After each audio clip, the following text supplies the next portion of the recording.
Apologies for the poor audio for this one. The audio is going to be pretty poor because I'm in a very echoey room and I don't have a proper microphone on me, so I'm just going to be recording straight to the phone camera microphone.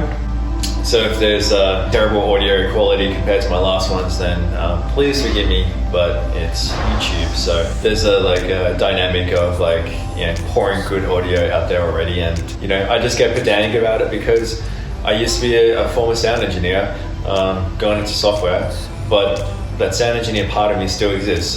But as long as you can make out what I'm saying, that's fine. So, have you ever had an idea or pitch an idea to perhaps your superiors at work or perhaps your work colleagues, but more importantly, maybe just to someone more influential in your industry, like maybe a venture capitalist or a bank, someone to loan you money, and have it not only worse than denied. I think there's probably two responses that you can get are pretty bad. One is denied, but the other one that I think is much worse is just getting ignored. Why I'm semi-burnt out, why it's taken me so long to believe in myself to get back together and start off another startup again. I'm not going to try to call it startup. I'm going to try to keep calling it a small business, because I distinguish the difference between a startup and a small business is that a startup is something that needs venture capital to survive. But I'd like to actually create a small business where I can just get some revenue, just get some kind of basic income, enough to pay for my rent, and that's it. It doesn't seem like it should be too hard to ask for, especially if I just want to make maybe a quarter or a third of my salary that I'm making before, be saving the economy money and such. So I haven't really ever pitched. I think I've pitched maybe one or two venture capitalists per se, but I never really made a serious effort out of it. And this was more than 5 years ago. But about last year, I was working for a VC firm, and I actually just ended up pitching them some ideas internally. One of them was this idea about influencers on Instagram. I hadn't really discovered YouTube up until recently in the last year, but my primary social media platform of choice was Instagram before that. It's mainly because I was running a ton, and I used to use Instagram as my outlet for kind of a photographic training diary for running. And there is kind of a strong community on there, so I kind of got involved with that. Didn't go crazy, but just got up to around about 1,500 followers, and I was doing it every day for probably 2.5 years, maybe even 3 years straight, and sometimes twice a day, because I was pretty serious about. I mainly used it as a channel to try to cross promote a running app I'd built as well, but also for some people to follow my journey and just see how I train, because I train a little bit differently in terms of running. Anyway, I don't need to go into that now, but for anyone that's interested, you can go to my Instagram, FitFriendRunner, but you won't see anything really because I haven't posted in over a year and a half. I think the last photo you'll see of me is me with a beard, so unrecognizable. During this time, because I was a regular contributor or content creator for Instagram, I was aware about how I was interacting with a lot of Instagrammers. This problem that existed of just a lack of a community for Instagram. And basically, for Instagrammers, I think that's Instagram's main. It doesn't really Instagram the app or Instagram the company, whereas it's really Facebook the company, of course. So Facebook/Instagram, I don't think it's really their incentive to try to to get you to converse or communicate privately or off their channel, just with the other content creators, right? But I thought at the time, okay, wouldn't it be good if I had, there's nothing out there that connects, us influencers together and sets up, maybe there'd be a good environment just to set up, cross payments, cross conversations, endorsements through perhaps connecting people with just their sponsors, people that sponsor them. You can connect other people to their sponsors and so on and so forth. So yeah, there was nothing like that out there, and I thought it was strange because my wife and I had this app that we were doing the social media for a while, mainly on Instagram as well, and eventually we ended up hiring somebody like that to do the work on the Instagram channel for about 10 or 20 hours per week. She was very good, and along the way, just she kind of confirmed a lot of things that we kind of knew anyway. Basically, when I was at my peak of Instagram content creator, I was, that would be my whole lunch break pretty much, where I'd just wake up in the morning and maybe try to drag out my commute so I could spend like an hour just working on this post. You got to like filter the photo, you got to create the photo first, you got to edit it, and then you just like got to create this whole sort of engaging story, which is usually more than one paragraph long. Then you got to do the hashtags, which is kind of a little science. It's not necessarily the same old every day, although it's better if it's perfect if you stumble upon just like the same group of hashtags that work the same every day. But the algorithm just kills you. The algorithm is, especially once Instagram became more algorithmic, like I think after about 2015 especially, that's when I noticed it, you couldn't really sort of like engage with your core sort of like followers anymore unless you actually spent a ton of time on it. So it wasn't only the 1 hour of posting I needed to spend a day. Probably, that could go to 2 hours easily if I did like 2 posts, which sometimes, the algorithm would actually penalize you for if you did less than 2 posts. So there's a lot of people that do that. But, not only do you have to post that frequently, but you also have to spend another at least 2 or 3 hours every single day liking and commenting.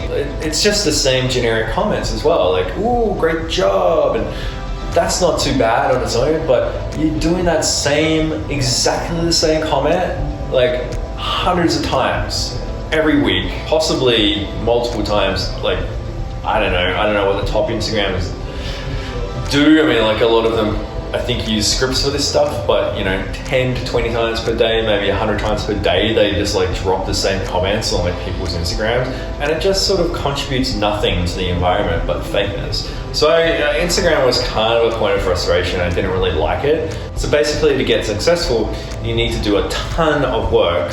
And that's all right, like obviously it's good to do work, but only if you get rewarded for it. For me, I found, and I found this like for whoever I talk to as well, but the difference was that people like to do a lot of work when they didn't really need much back.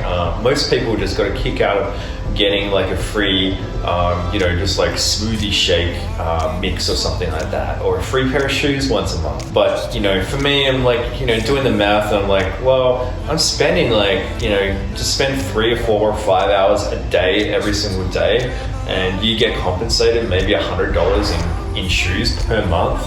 That's not worth it for that. For the amount that you get back, it's too much work. And so that's why I dropped out of it. It was sort of like, it was a temporary part of my life as well. It's just like, I just thought, I just want to spend my time on other areas of my career, I guess, or other hobbies. Because of course Instagram can be either, or it can be both, career or hobby. Anyway, YouTube I think is a little bit more established and a little bit more, I wouldn't say established, but maybe mature in its like business output, in that a lot of people are actually just like generating money. Influencers on YouTube aren't just sort of generating the trade that you find just like on Instagram, like trading a pair of shoes for a t-shirt or something. Like, it's actual money they get paid.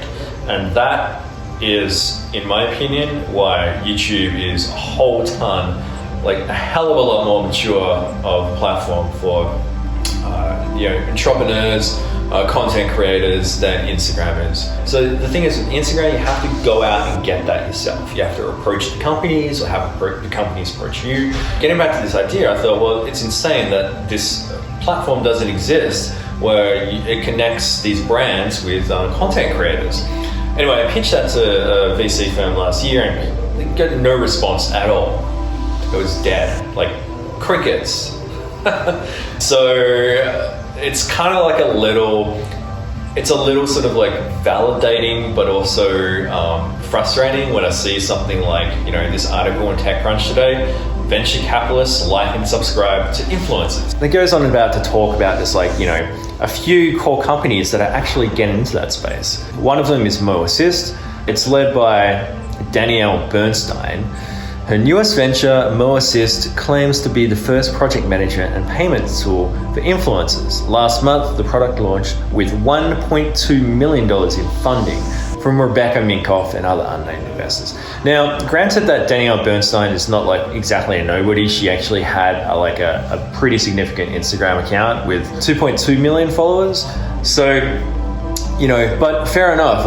You don't really need to be an Instagram influencer. Like, she actually knew the business problems behind it, like I did, because she was actually a content creator on the platform. But you don't need to be a content creator on Instagram to actually know the pain of this. There's a couple of other companies that are mentioned in the same article. Carrots is one, Cameo is another, but they all sort of are in that space of sort of connecting content creators with sponsors, with brands, and each other. Nitro on tap.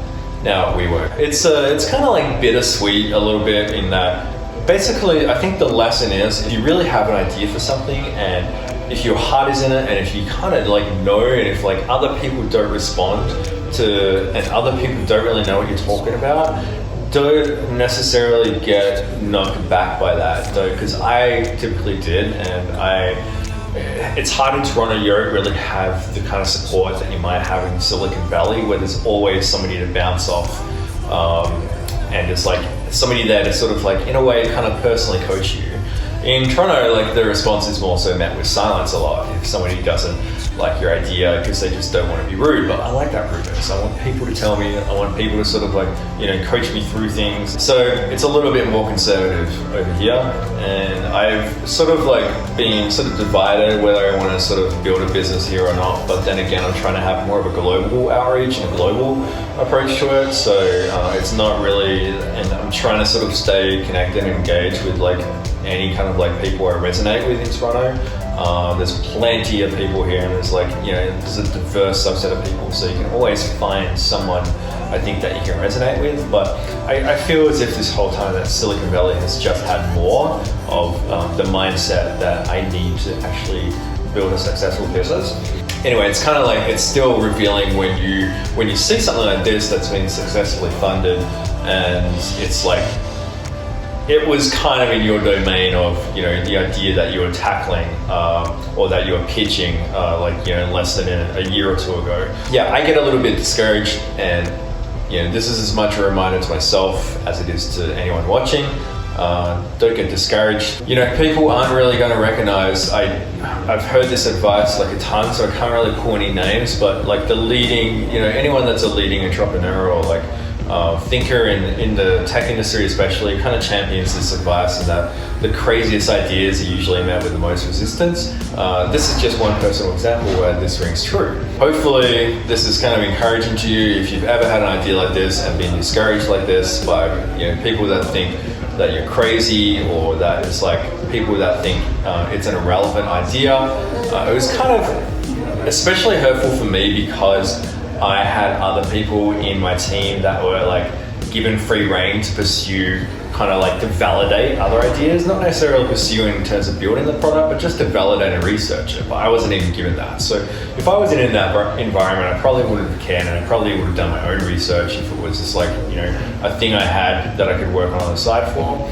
But it's also my fault for not I could have picked it up any time and worked on the side, but I chose I'm approaching a point in my career where I'm more career focused and I'm more wanting to go into a business pursuit more in terms of the ideas that I have.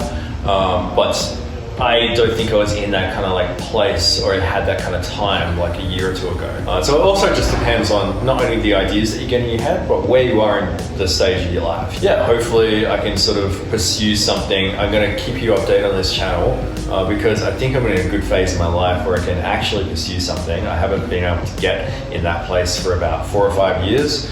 But I've probably got about 6 to 12 months to do it. So this is what this channel is going to be about. It's about me trying to figure things out there and trying to build a business and do it live and update YouTube along the way. So please like and subscribe if you like this, and I'll catch you for the next coffee or beer. Thanks. See ya.